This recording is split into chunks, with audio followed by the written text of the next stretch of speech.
Right. Booyah. Ladies and gentlemen, welcome back. It is Keeping It Real, your favorite podcast, as you're well aware. And I have got myself another amazing guest. I went to the Facebook page, found the most interesting one that I could possibly find, and reached out to my guest this evening. I'm super pumped to have Mr. Kevin Thompson on the program. Kevin, welcome to Keeping It Real, buddy. How you doing? Good, man. Just trying to stay warm in Alaska. We've been getting a couple storms up here, and winter has definitely set in.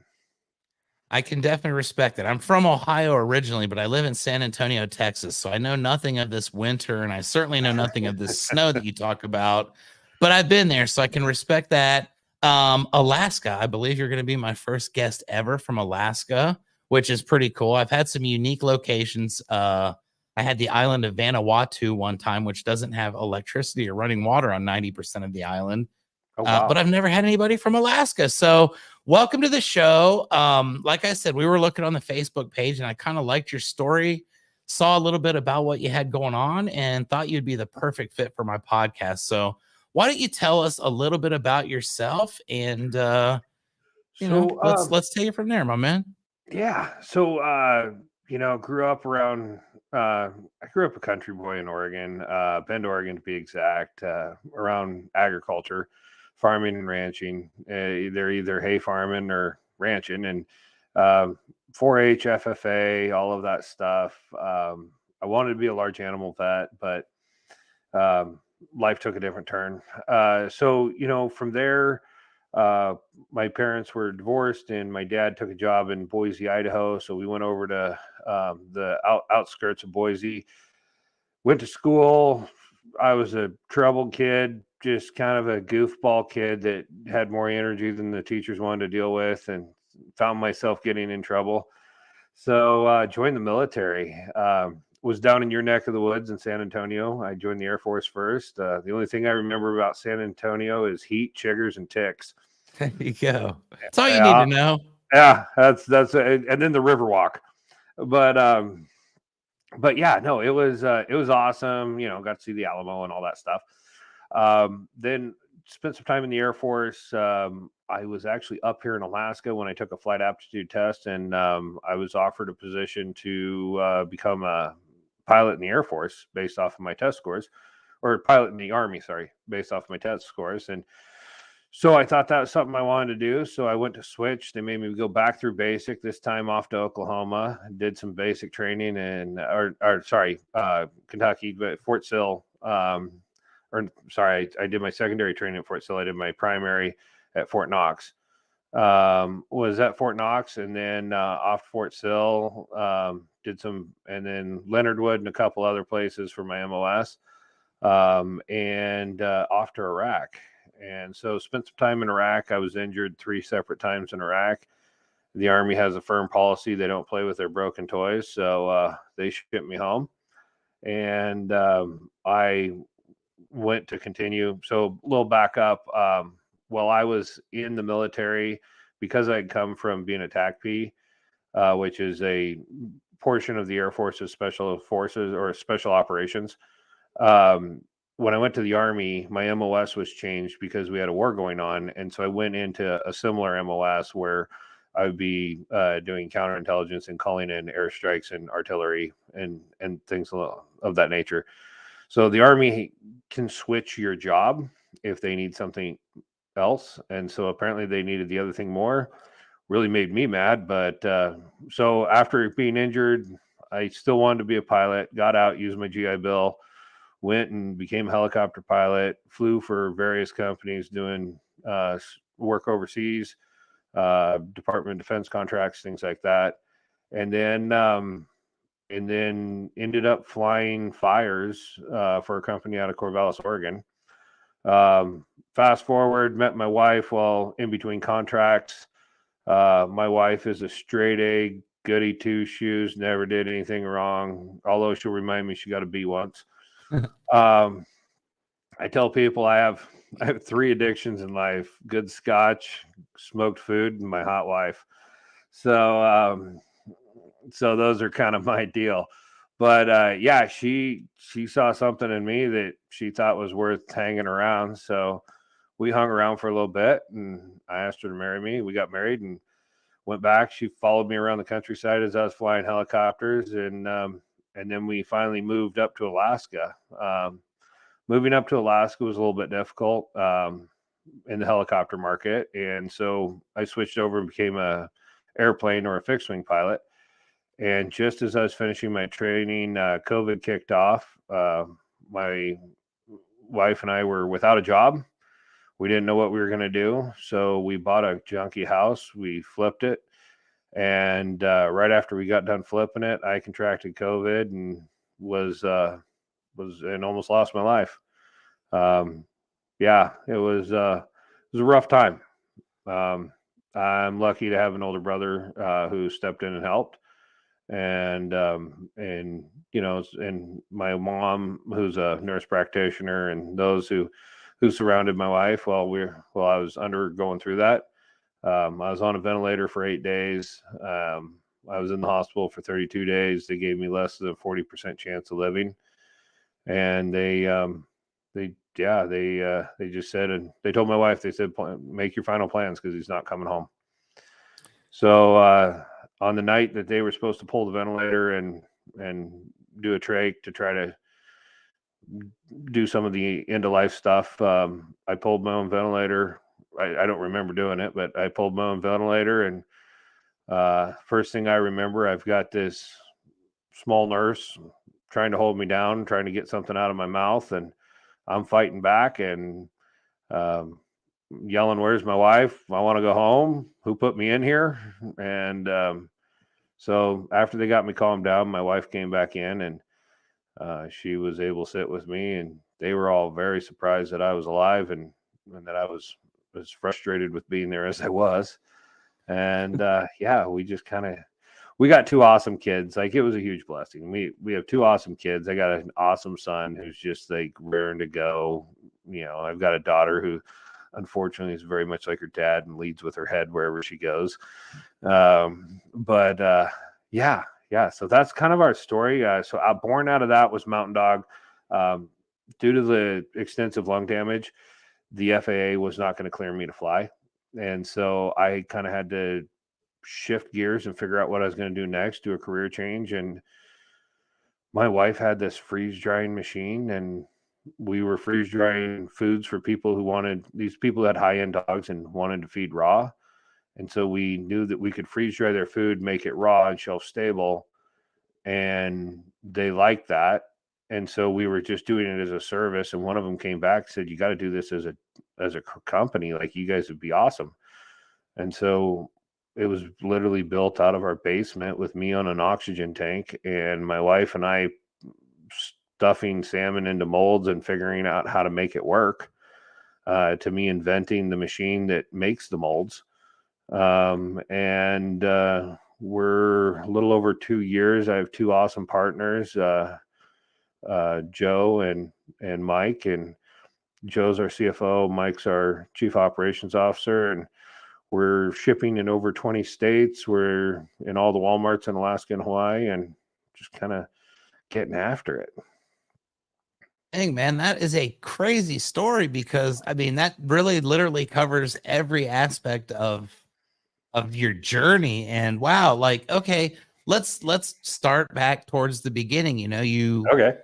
It was very interesting to me because you said, I was there and I took the test and I passed, and I was, offered a job to be a pilot, and you're kind of nonchalant about that. But to me, that's a pretty huge deal.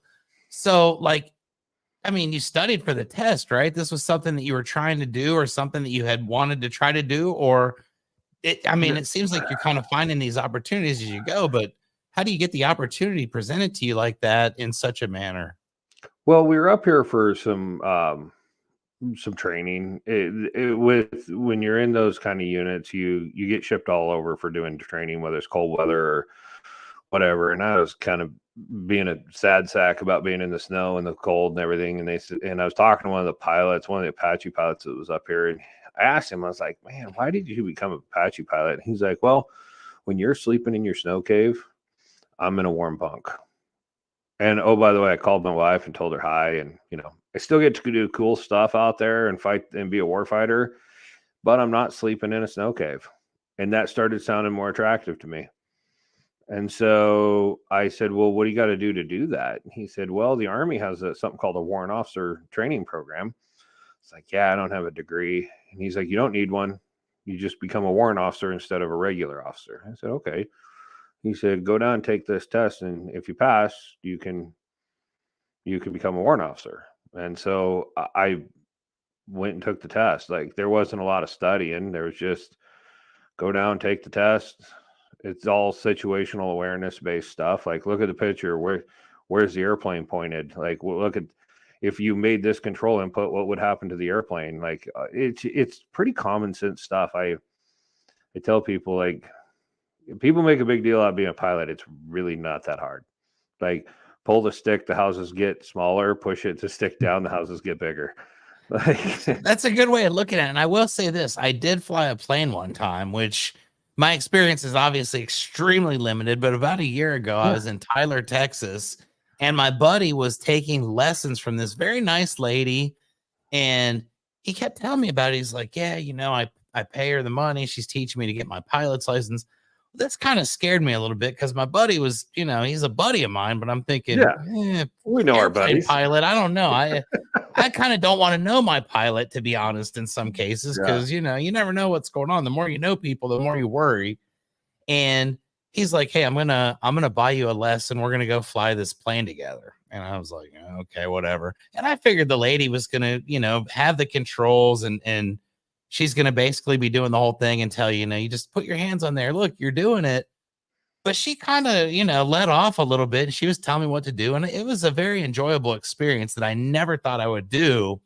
But that was the one thing that really kind of captivated me, is the same thing. I thought, dude, this is going to be hard. And it really wasn't that hard. We landed it nice and smooth and didn't bottom out or bounce or anything. And just, and I thought, probably get into something like that. Now, obviously at your level, not, but I guess I'm an accomplished pilot myself, so I know exactly what you're talking about. I tell people, and I was a CFI in helicopters. So I was a certified flight instructor in helicopters and an instrument instructor in helicopters. I tell everybody, every landing you walk away from is a good landing. So that's rule number one. I've had 2 real-time autos where my engine quit and I had to auto rotate to the ground, which is how you land a helicopter without an engine. It's a little more hairy than a normal landing. We went from 1,000 feet to the ground in 30 seconds.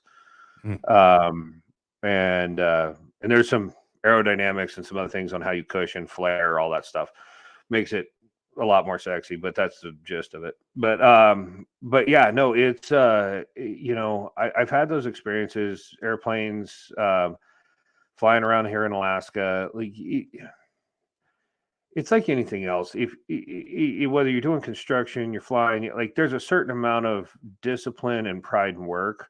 Whereas if you're gonna do it, like I tell, like, growing up around an older brother's a framer, like, nail patterns, like, it should look like a dice. Well, does it really matter that it looks like a dice? Not really, but it's pride and work. Like, Absolutely. Like when you're doing roofing, when you're doing all this stuff, like, it's pride and work. And if you're proud of what you do, then you're gonna do a good job of it.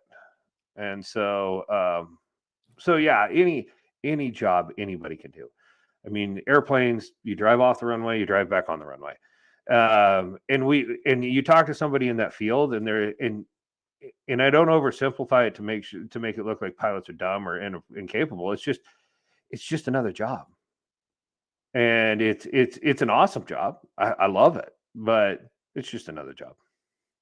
Nice. Well, that's a great way of looking at it, and I can appreciate that, because it probably did help you when later on down the road you were not able to do what you loved anymore and you had to transition. You said, you had been in the military, you've been injured actively in duty. And I always want to ask this question because I've never really met anybody that's been injured in duty like that. But how are you treated after the fact? Were you treated in a way that someone that just risked his life for our country? deserve to be treated in your mind, or were there things that could have been better for you in the process of, joining our military, putting yourself in a position to where you were injured, and now your life has been changed? Have you been taken care of as a veteran in this country? So the general public is amazing. I'll tell you, like the general public, their gratitude, their willingness to, express their appreciation. Absolutely. The VA sucks. Yeah. Like anybody wants socialized medicine and like free healthcare for all, like talk to a veteran that has to deal with it. Like it's terrible. Um, there's points where they're getting better, and I mean every organization has people, which makes it flawed.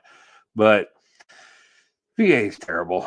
And you're just constantly fighting against bureaucratic systems. And unfortunately, there's people who are exploiting it for their own purposes. And so it's really hard to navigate. There are some really good organizations. There's one up here called Alaska Healing Hearts, and they are a bunch of veterans who have got their 10 years past where I got out of. And so they'll come alongside you and show you the tips and tricks. And we all have like a black book full of numbers of people in the VA who are worth talking to. And so we're passing it around, making sure everybody gets the stuff, like just stuff like that. That's the difficult portion of it. Not to get political, but like the last administration, when they were in, they really pushed some really good items, like being able to go to a civilian doctor, so a doctor on the economy, and then have the VA bill them. And that was a great idea. But within the VA system, they do something like change their billing system, and they don't tell any of the doctors. So then you get turned over to collections, and then you have to call the doctor's office, and you have to tell the doctor's office what happened, and they have to clear you back off collections. Like my freaking credit score is more active than the friggin' elevator at the Empire State Building. Like it drops, and I'm like, hey guys, you guys can't do that. And then, oh yeah, okay. And then they rewrite everything. They send in letters, and then it goes back up again. But like every time you go to the doctor, you just count on your credit score dropping. Wow, I didn't realize that, and that really sucks. I'm sorry that that's your experience, because you gave way more than I gave, and that's unfortunate. I tell people it's easier for a guy like me who did like 5 years. I was injured, I was out, I was done. You take those like guys like my chief operations officer, retired gunnery sergeant, did 20 years in the military, has 20 years worth of injuries and hangups and all that, and he's trying to fight through that system.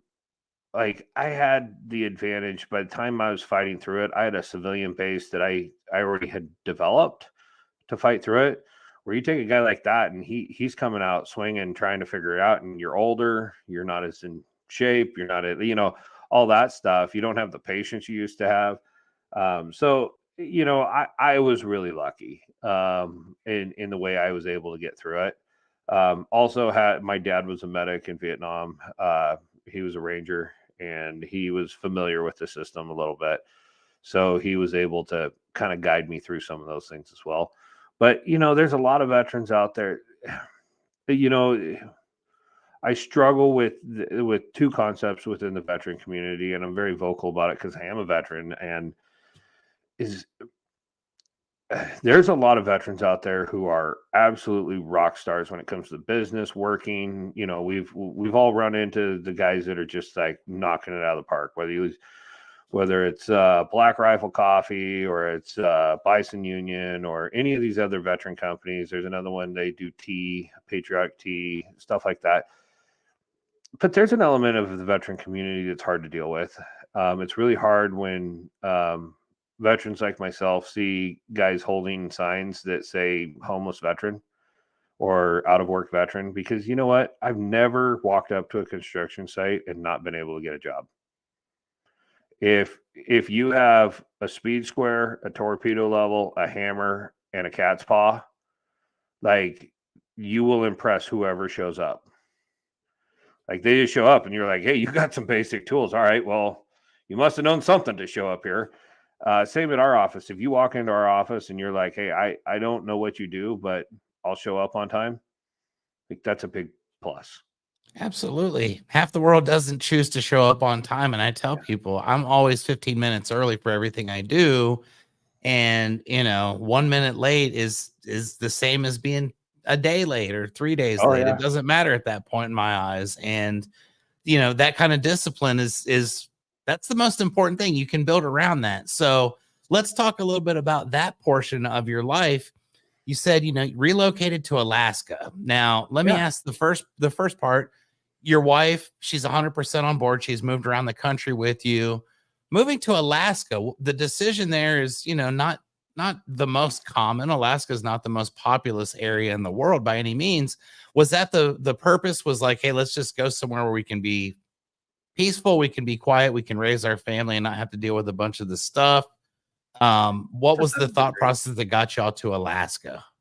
Well, and real quick on that last issue, real quick, like there's a lot of mental illness, like, and I don't want to negate that. Like, there's a lot of guys that suffer from mental illness and they need help. But on the work portion, like, there's a lot of us, there's a lot of veterans who just need to look at their fellow veteran and say, hey, let's just go back to work. But, anyways, the Alaska portion, you know, I was flying helicopters, we were rocking it out, moving from place to place. Wife 100% on board is not necessarily an accurate description. But she was there and she was making the best of it. Our daughter was 2 at the time, and so I've got a daughter named Amelia, and she was 2 at the time and just full of energy. And my wife said, we can't just keep bouncing around the countryside like a bunch of gypsies. We got to find somewhere where we can be. I said, okay, well, she was a teacher and I was a pilot. And the only place that made sense for a teacher and pilot to live in the same place was Alaska. They needed teachers and they needed pilots. And so that's really what spurred the drive. I mean, I've always loved Alaska, the last frontier, like the wild, the bear hunting, moose hunting. If you get on my Facebook page or even on the company page, there's a picture of me with a giant moose. I'm just goofing off, playing in the woods. I love the woods. It's where I feel at home. But so to some degree, yeah, the lower 48 was getting crazy. And and I had family up here in Alaska in the past, and I'd spent some time up here as a kid, vacationing and different things in the summer. And so I had an idea of Alaska, and I just thought it would be a good place to raise a family and where we could kind of, just strike out and do life. Like there's opportunity. Yep, opportunities aplenty, and that's the cool thing about that is you found your place, you made your home, and now it's time to find the next opportunity. And I love the way that you kind of transitioned into that. It was not really, again, not something that you had planned on happening, obviously. And I was going to ask you, like, was it like a huge love for dogs or for animals or what? But not really. You were kind of finding a way to make some money. You were helping some people. The idea presented itself. So you're doing this, and at some point you realize, hey, maybe there is a market. Maybe there's an opportunity for this. At what stage of this game do you decide that you're going to go all in with this? You're going to create a business and you're going to start selling your product in bulk quantities instead of to 1 or 2 people. You're going to start marketing it to to the point where you're in all the Walmarts and all that stuff, and you're very successful. So at what stage of the game do you look and say, okay, we can do this? And how long did it take before you realize I'm going to need some help to get this done?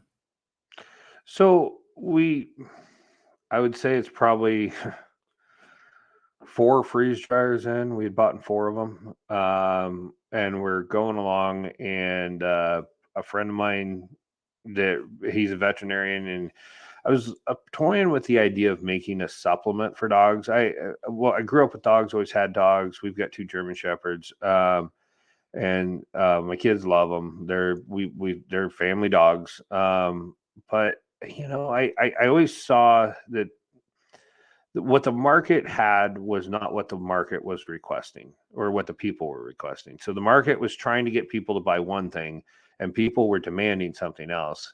And they don't realize that most of the dog treat companies are owned by the major candy companies and General Mills. So Mars Candy Bar and General Mills owns most of them. So you look at those things and you're like, okay, well, when you looked at the ingredients, they weren't necessarily what was good for dogs, but people are giving to them anyways. And I could produce something that was much better for dogs, that dogs wanted more. And while it was a little more expensive, it wasn't so much more expensive that it was cost prohibitive. And so I'm sitting on this giant resource of salmon. And we started playing around with the salmon. We started sending it out to local farmers markets. So we find people who had booths, and we would just see if they would be willing to sell our product. And when they said yes, they'd take a chance on us. And then categorically, all of them would come back and say, well, we're sold out. Can we have, can you double that order for next week's farmer's market? And so we'd double their order, and they'd come back and they'd say, we're sold out. And I'm like, wow, we really have something here. And so it's just a progress of, just keeping your mind open to opportunities, looking at what kind of how the market's moving and where you fit in it. I wish I had a better explanation than that, but it's just opportunity and hard work, and it'll come out. Yeah, and you took action. I mean, that right there actually is a really amazing story, because most people would never have the balls to do what you did. They would never even think to do that. It would just be like, well, that's just not my thing. You saw an opportunity to fill a void that was very necessary. And as someone that's had dogs, I understand where the dog food comes from, and I understand what it is. And it's like, oh man, I'm sorry, Spike. I'm sorry that you have to eat this crap, but it's what's there. And my dog always ate better than I did. She ate the steak and I'd eat the kibble, but I can appreciate that, And then as you start to grow, you're hitting the farmers markets, you're dude, this is going to be the thing. It's big. And at that stage, do you start to really look at it and say, how big can this get? How big am I prepared for this to be? How big do I want it to be? What's the next phase in your thought process as it pertains to this? And, taking that next step, because now you've got something and you probably can't walk away from it at this early phase, especially because it's starting to blow up. Have you thought about what it's going to look like in the future at this stage? Yeah. So we were really just playing around with it, and it started, like you said, to blow up. And so I was like, well, if I'm going to do this, then I need to have a brand. I got to have something I call myself. And so, well, how about Mountain Dog? All right. Yeah, that works. And so we kicked around a couple different names to some friends of ours that, what do you think if we were to do this? And everybody came back wholeheartedly, loved Mountain Dog. And we're like, okay. So then we put together some packaging. I did some basic branding at first, and we played around with a couple different brands. In fact, I think if you get on Amazon, you'll still see a couple of our old brands on there. But we finally, after 2 iterations, we came up with the brand that we have now, and we're staying with that. And then I just started looking at it, and we joke around. My wife gives me a hard time. Like, you don't ever do anything halfway. Like, if you're gonna do something, you just take off. And so we looked at this, and I just said, you know what? Let's see how big this will get. And so we started closing some local markets around here. They started carrying our stuff, which was really good. And I said, well, I'm gonna go approach Wal Mart.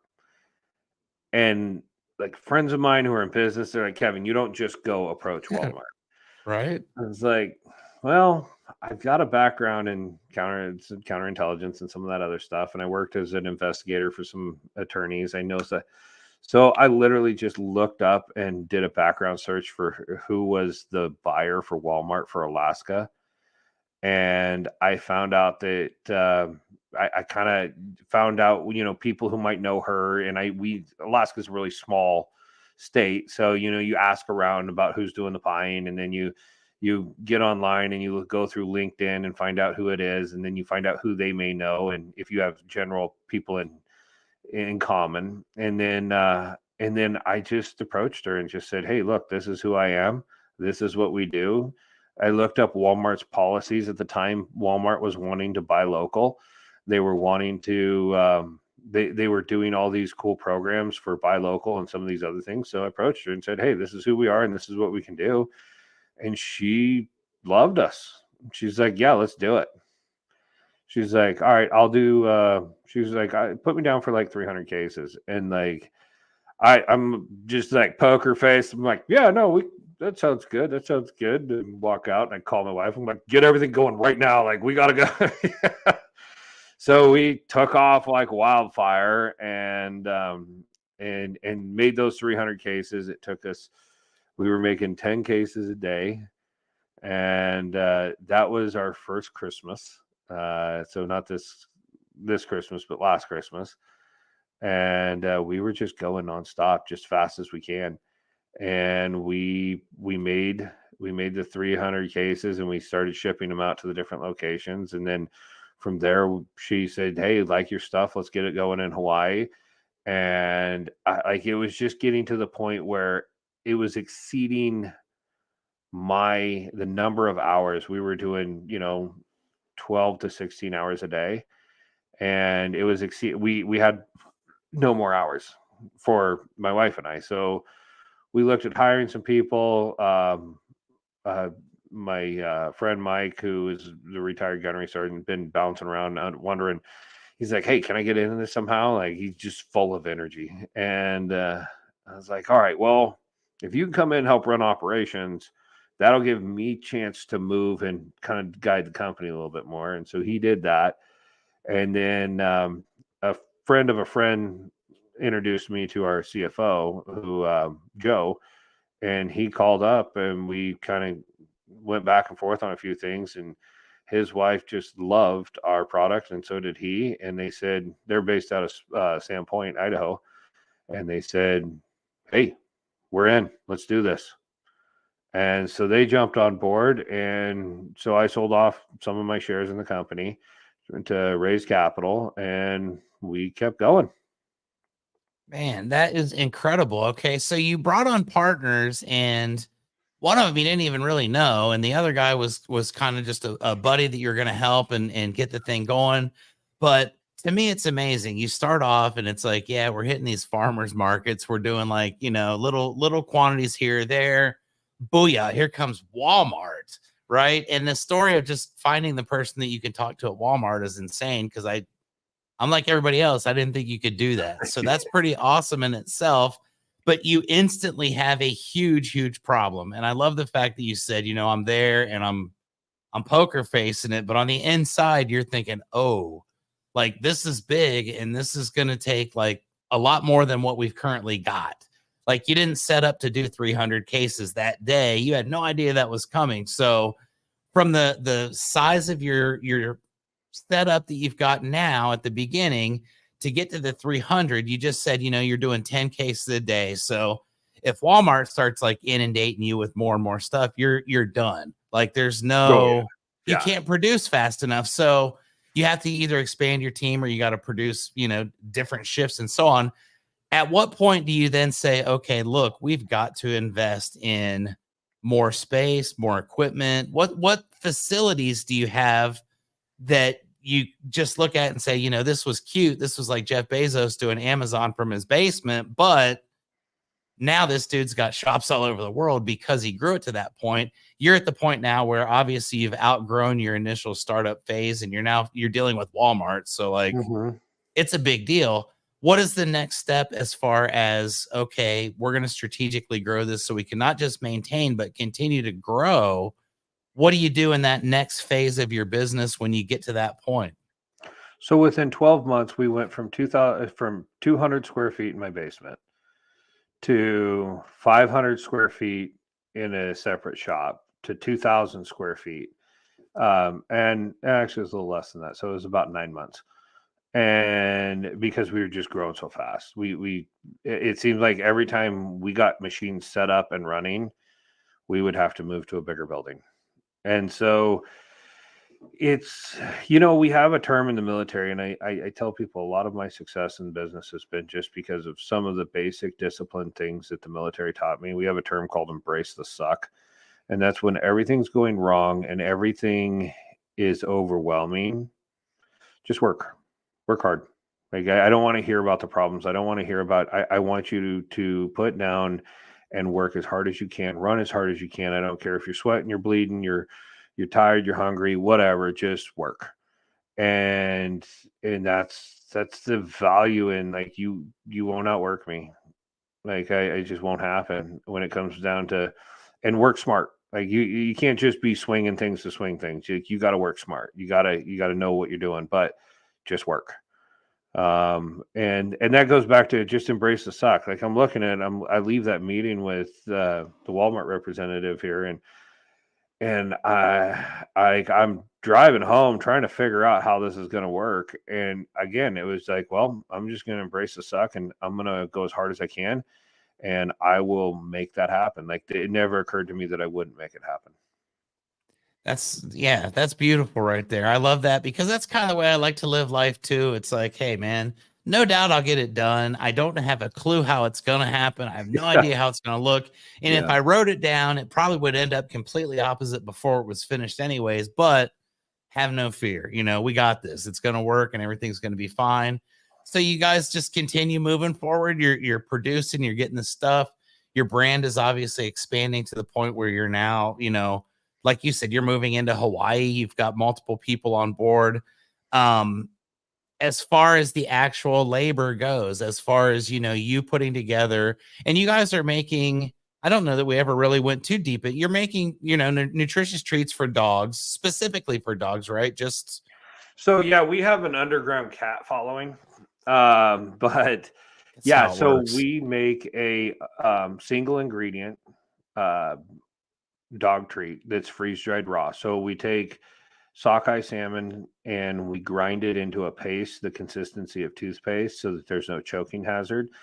And then through a proprietary method, the machine I invented, we can press it in to take it through a process and eventually press it into molds that will cause it to come out in the shape of a fish. And it holds its shape and it feels like a semi-crisp dog treat, but it is 100% raw single wild caught Alaskan salmon. And so when we did that, like, nobody else does that. Everybody who tried to freeze dry salmon, it would just turn into dust, or it looks like floor sweepings. It looks unpalatable. It's like when you freeze dry salmon in just strips, it looks like a shriveled mess. Like, you don't want to touch it. You don't want to look at it. Whereas I open up my bag and this cute little fish pops out, which, by the way, my wife has 100% credit for, because she said, you know, all these people who they treat their dogs like children, you should make little goldfish for dogs. I was like, well, we live in Alaska, so we can't do goldfish. And that's been, I think that's been trademarked by Nabisco. And so I can't do that. But what I can do is salmon, and it's from Mountain Dog. And so she sat me down and she's like, if you can figure out how to do it. So it took me a couple weeks, but I sat there, and a friend of mine's got a machine shop, and we built this machine and I kind of knew the properties of what, like, the property of cold press and some of those other, and thermodynamics, and how those things mush together and kind of come together. So there's a specific process that has to go through in order for it to do what we want it to do. But kind of had a good idea of how it would work. And so I went to the back of my buddy's machine shop and milling machines and lathes and made one. And it came out, and the first one, it did okay. But then we saw all the things it was doing wrong. Now we know how to fix it to make it run better. And so we went back to the drawing board, different materials, you know, all these other things, make the mold out of something completely different. And then we came back to the machine we have now, and it rocks. Man, that's so cool. And I love the story because, like you said, you basically innovated something that nobody had ever been able to accomplish. You looked at it and you said, okay, this is working, but we can make it even better. We can make it more efficient. went back, completely redid the whole thing, and now it's even better. So you're now at the point where you can meet the demand of a Walmart, which is, again, that's so impressive. I keep saying Walmart, but like that's something everybody can just look at and say, wow, that's cool. You're able to fulfill these needs. Now you're also looking at your brand extension, because people that buy stuff at Walmart, they tell their friends, and Aunt Rose that lives over in Wisconsin finds out about these, and she says, well, how do I get those? Your brand starts to expand. You start to get more and more opportunity, as you say, to grow and start shipping into other areas. What is that process? How does that all start to take shape for you, from being a small local guy to now, putting stuff out all over the place? Do you do it through specific means, or are there various ways that you get things out? And you said 20 states, so that's pretty impressive. We got to get it to 50 though, and I'm wanting to help you do that. So Yeah, how does that process look to get to 20 states from such a short period of time? So our e-commerce platforms have been really advantageous for brand expansion. Facebook, Instagram, all the usual suspects when it comes to social media are there. Optimization of our website through Google and a lot of those platforms. We have a really good marketing consultant that we work with. Their name's Marketing Beaver. They're an amazing company, and so they help us with a lot of that. But a lot of it is just e-marketing, email campaigns, all that goes so far. But in Walmart, yeah, Walmart's impressive, but and they've been very good to us in a lot of ways. But the Walmart's not everywhere all the time, and a lot of the natural food stores, a lot of the mom and pop, we protect our pricing in a way that prior, when Walmart would go into areas, people would say, "Oh, well, we can't sell it for as much as they can sell it for, so we're not going to carry it." Well, Walmart worked with us to protect our brand and protect our pricing, so that if you had, San Antonio pet treats and Walmart was down the road, you guys are a similar price. And so that allowed us to be able to not only work with Walmart, but also work with a community, because Walmart's purchases were so high, like they could purchase such volume that it drove the price down so that we could give better prices to our local people. And prior, we were much more expensive, and everybody was very happy about the price decrease until they heard Walmart, and they're like, "Well, what?" I'm like, "No, Walmart's the reason we could do that, because I bought in volume, and now like my bag price went from $3 a bag down to like 89 cents a bag or whatever it is now." But like, because I can buy in volume now, I can buy at better prices. I can give better prices to my other vendors. And so, as far as shipping out of Alaska, it's a nightmare. I'll tell you, like if there's one thing that needs to happen for Alaska, it's better logistics for coming and going from Alaska. We use a company called ShipStation. They're an online platform. They do a really good job for us. They run primarily all of our shipping in and out, with the exception of some of our bigger pallets. Sometimes we have to negotiate those with different shipping companies. But I mean, we're getting ready to launch an international campaign. We've had interest from Japan, and then we have some interest in South Korea. Both have large dog ownership populations, and so like some of that stuff we'll have to work with different shippers for. But it's all just pushing out, making sure, like, we're constantly watching the different avenues, from UPS to FedEx to the Postal Service to you name it, DHL. And I tell my guys give me a hard time, but my morning starts with, my workout, then coffee, then getting on, checking the website, checking social media, and checking shipping rates for the day. Like, you just have to live it. It's got to be in your blood. Yeah, it's a lifestyle, that's for damn sure. And a lot of stuff that you probably didn't even really think of when you were just getting started, helping some people out and, you know, doing something cool. But it's a beautiful thing. And the story of how you've gotten it to where it is in such a short period of time is incredible. Um, Let me ask this, since you've already accomplished all this in a very brief period of time, you overcame, you know, the ultimate sentence, which was, you know, your wife being told that you weren't even going to survive. And here you are, you're succeeding, you're doing all this stuff. What is the plan for the company look for the future? You know, 5 years down the road, 10 years from now, obviously it's probably damn near impossible to really scale that in your mind based on what's happened in the last couple of years for you. But you know, if you were able to formulate your plan and everything work exactly as you write it down on paper, which you know never happens, but you know, what does that look like 5 and 10 years down the road for you? And, you know, how big do you want this thing to ultimately get? It sounds like you're going to supply the world's dogs their treats if all things go according to plan. Well, you know, we really want Mountain Dog to be a household brand. I mean, if you think of, you know, applesauce, you think of Treetop. If you think of, you know, any of these other like common brands that are out there, you think of one brand name that goes with it. I mean, everybody says Kleenex, but Kleenex is the company. It's not the actual, but everybody calls that a Kleenex. It's a facial tissue, but nobody says that. You know, Coke and Coca-Cola, like those things. Like I want to grow a company that's a household brand.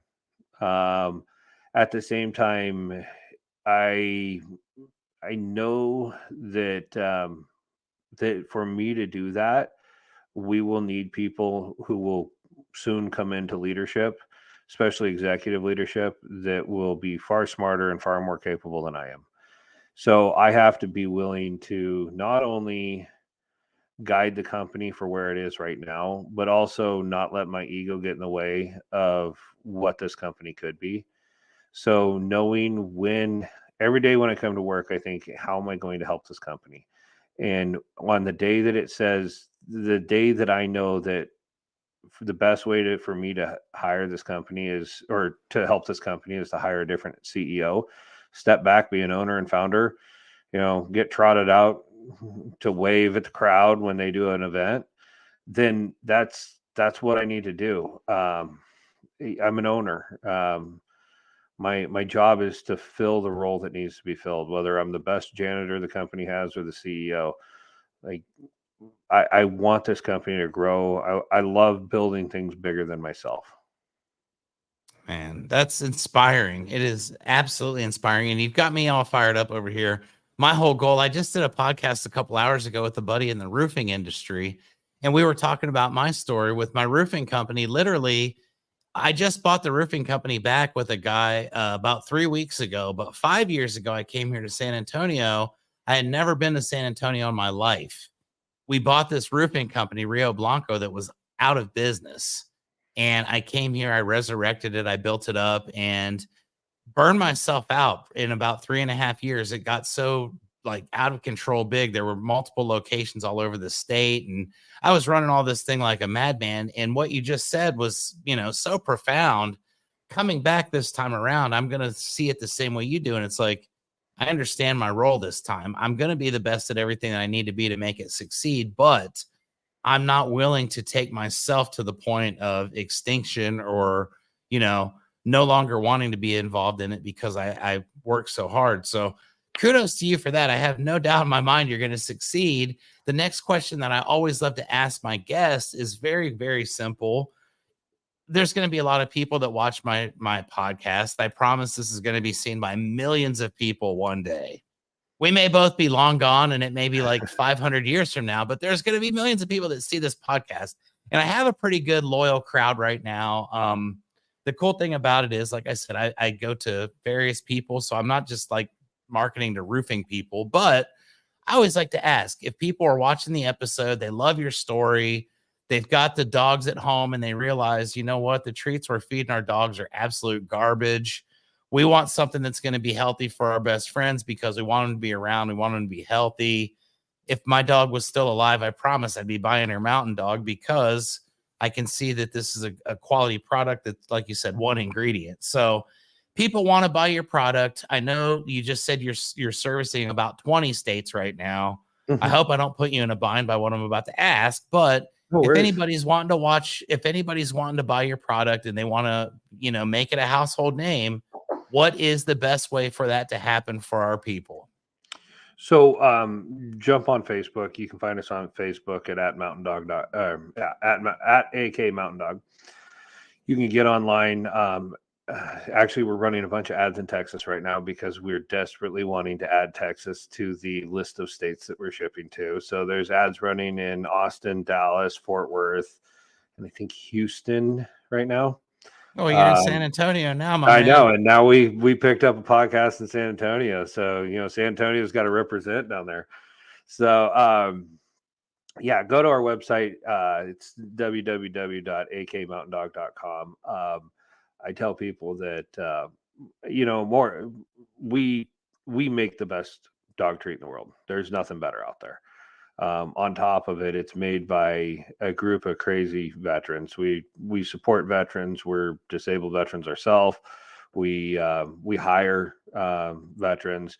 We hire the dependents of veterans. We have a high veteran preference in our company, and it's a family based company. You know, at the end of the day, you know, money comes and goes. Companies rise and fall. I'm very adamant.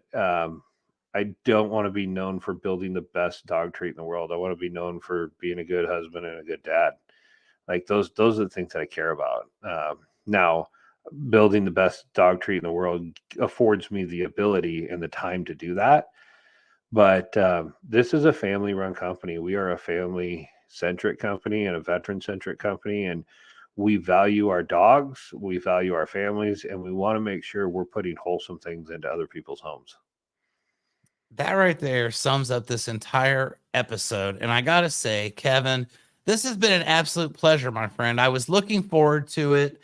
And we did have to reschedule because one of your kids was sick a couple weeks ago. And I'm so thankful that we were able to connect on this because it is exactly what I thought it was going to be. And then some. Your story is absolutely inspiring. It's amazing.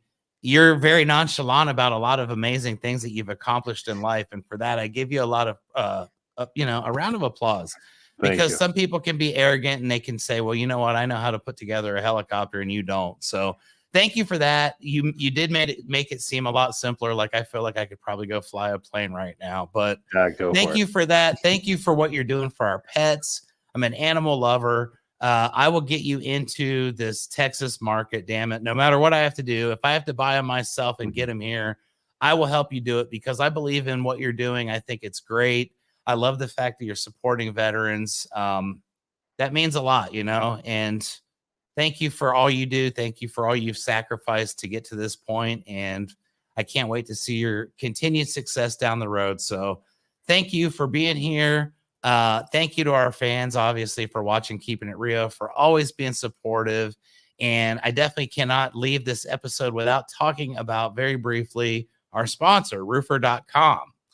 Kevin, let me tell you about roofer.com, my friend. You're from a construction background. Yeah. My sponsor up here is Roofer, and these guys, they are actual roofers, and they've been in the business for their entire lives, family-owned roofing companies.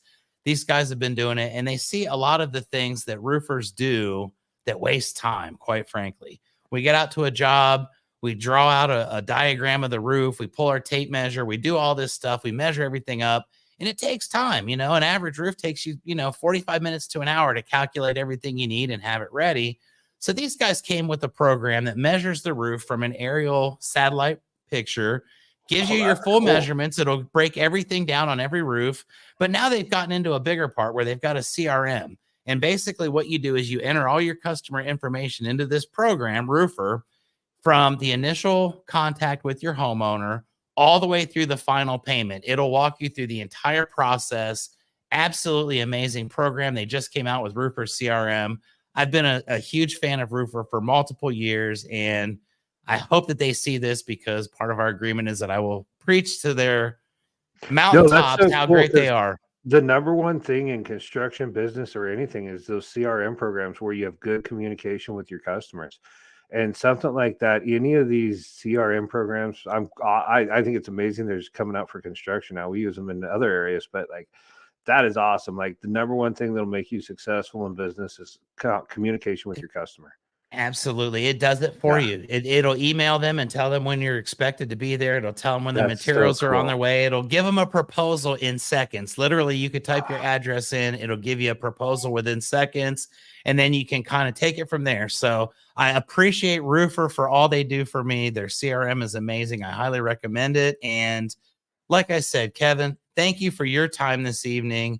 I appreciate you being here, and I'll put this out in a couple weeks for everybody to enjoy, but thank you for your time. Hey, thanks for having me. Yes, sir. Till next time, folks, keep on keeping it real. We'll see.